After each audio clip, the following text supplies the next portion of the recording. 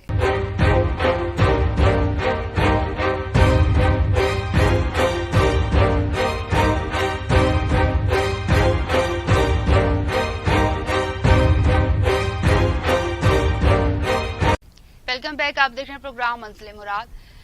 سر سب سے پہلے میں چاہوں گی اس پہ بات کروں کہ ہمارے ملک کا جو نوجوان نسل ہے اس وقت وہ بری طرح سے بے روزگار ہے. اعلیٰ تعلیم یافتہ ہونے کے باوجود ان کو صحیح سے نوکریاں درکار نہیں ہیں, جبکہ نوجوان نسل کسی بھی ملک کا بہت ہی قیمتی سرمایہ ہوتا ہے. اس وقت حکومت کو ایسے کون سے اقدامات کرنے چاہیے جس سے نوجوان نسل کو بہتر روزگار مہیا ہو سکے؟ ندا, یہ بھی بڑا امپورٹنٹ سوال ہے.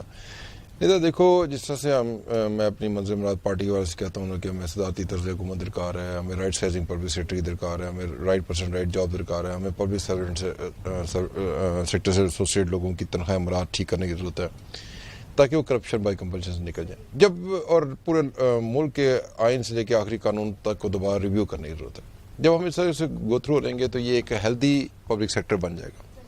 ہیلدی پبلک سیکٹر جو ہے وہ اس کے ہوتے ہوئے ہی پرائیویٹ سیکٹر کھڑا ہو سکتا ہے. جو پریویلنگ پبلک سیکٹر ہے اس کے ہوتے ہوئے پرائیویٹ سیکٹر کا اٹھنا بہت مشکل ہے.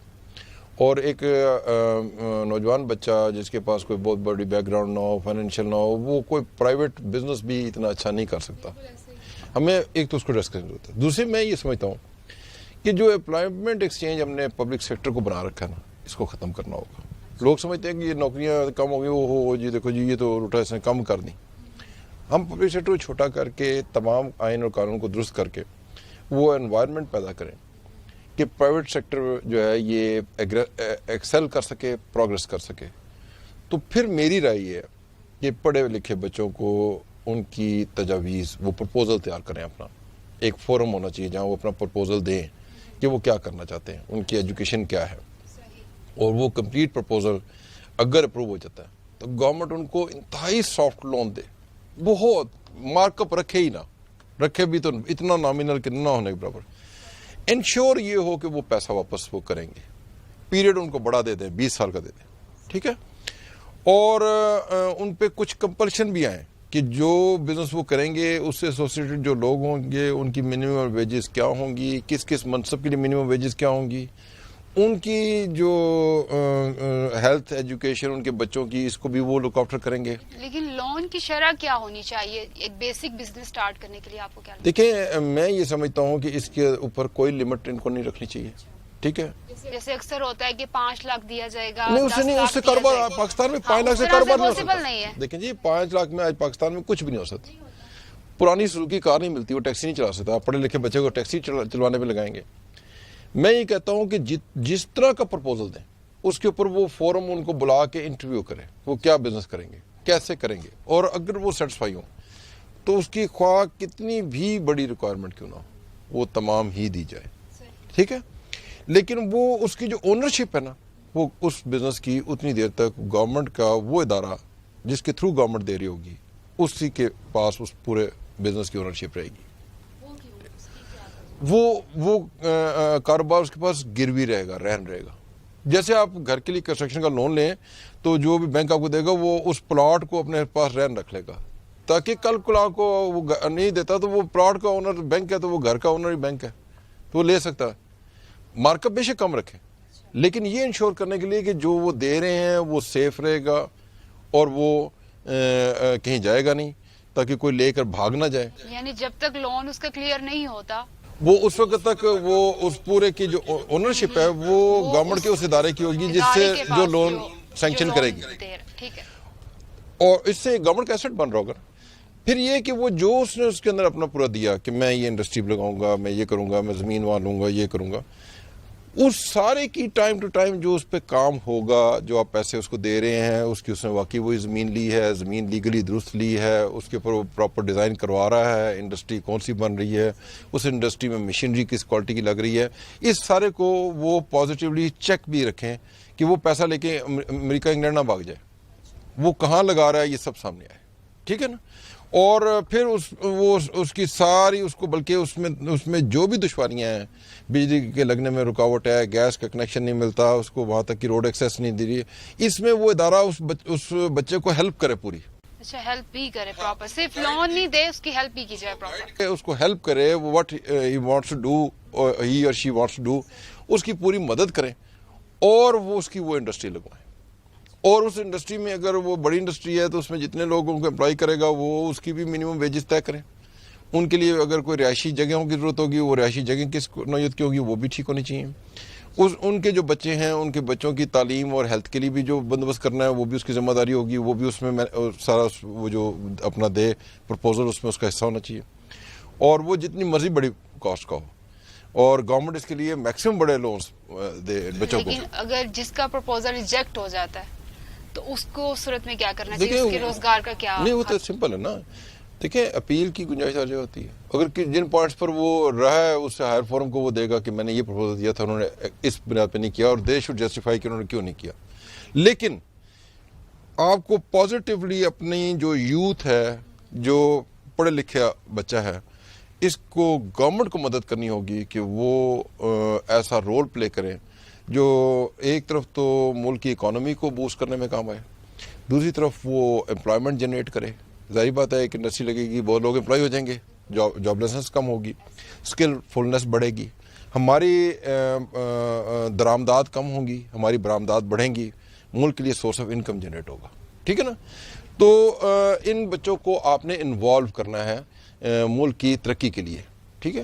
اس کے لیے میری رائے یہ ہے کہ اس کے اوپر ورک کرنے کی ضرورت ہے، اور اس طریقے سے ہو کہ وہ بہت آسانی سے ہو. ابھی آپ یہ دیکھیں نیتا کہ گورنمنٹ نے دے دیا کہ 5 سے 7% لون پر ہی وہ گھر کی کنسٹرکشن کا لون دے رہے ہیں.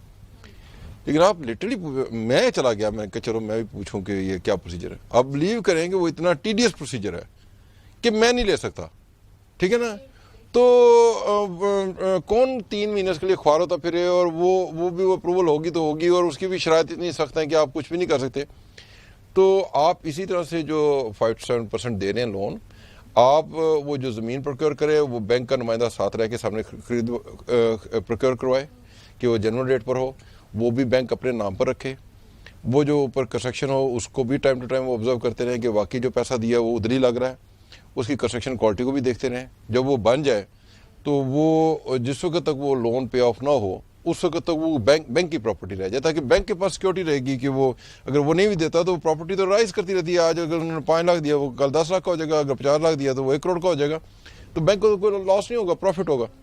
تو آپ کو ایک سمپل سیکورٹی کا نظام لانا ہوگا جو انشورڈ تو ہو لیکن بالکل سمپل ہو، اور کوئی بھی شخص آسانی سے لون لے سکے. اتنا ڈیفیکلٹ نہ ہو کہ آپ ویسے ہی فیڈ اپ ہو جائیں. آپ یہ دیکھیں ندا کہ کئی پروفیشن کو تو انہوں نے بلیک مارک کیا ہوا ہے، ان کو وہ لون نہیں دیتے. ہمیں نہیں دیتے وکیلوں کو، ہمیں وہ کہتے ہیں جی یہ 1 2 لے کے اس کے بعد مقدمے لڑتے رہیں گے. بات آپ ٹھیک کہہ رہی ہیں، ایسا ہی ہوتا ہے. پولیس والوں کو نہیں دیتے، اور پتہ نہیں کس پروفیشن کو نہیں وہ دیتے، اس کو انہوں نے بلیک اور ریڈ مارک کیا ہوا ہے. لیکن آپ کو ایسا نظام لانا ہوگا جس میں کوئی بلیک اینڈ ریڈ نہ ہو، اور بینک بھی سیکیور رہیں ان کے، اور وہ ساتھ ساتھ مانیٹر کریں کہ وہ جو پیسہ اگلے نے لیا وہ خرچ کہاں کیا ہے، اور وہ چیک کا نظام رہے. لیکن بہت لیس مارک اپ پہ تو لوگوں کو چھتیں دستیاب ہو جائیں گی تو بڑی سہولت ہو جائے گی. تو اس کو ٹھیک کرنے کی ضرورت ہے، اس کو بھی لاجیکل کرنے کی ضرورت ہے. ٹھیک ہے.